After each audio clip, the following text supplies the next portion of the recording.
Welcome.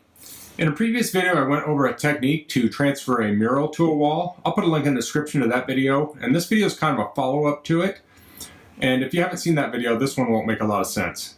But in the previous video, I had the monitor across from the area I was working on, and I mirrored it.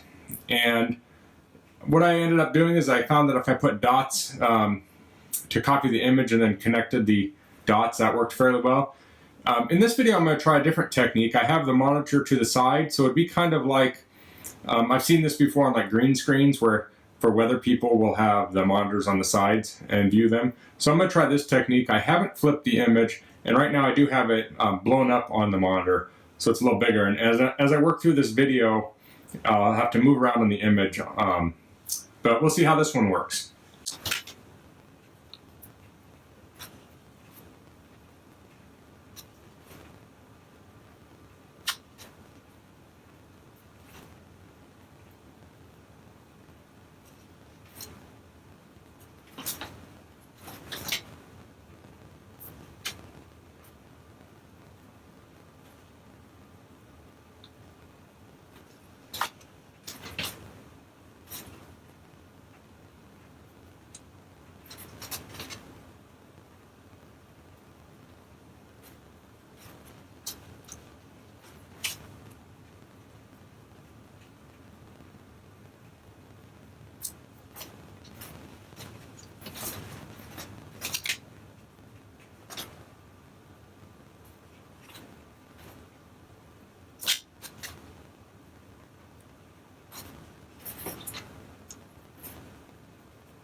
Okay, so that's finished up. That took about 25 minutes, I think.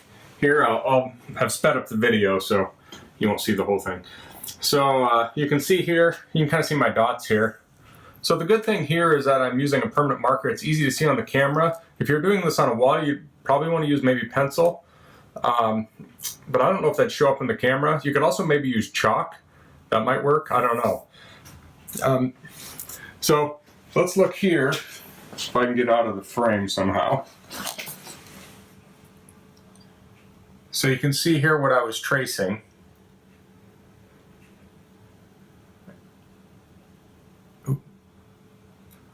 So there we go. So I think this worked a little bit better having the monitor off to the side. So if you have any questions about this, please leave in the comments. If you do use this technique or any variant of it, and you make any art, please tag me on Instagram or Twitter. I'd love to see it. So if you like this video, please click like. If you haven't subscribed to my channel, I'd appreciate it if you could do that. And thanks for watching. Until next time, goodbye.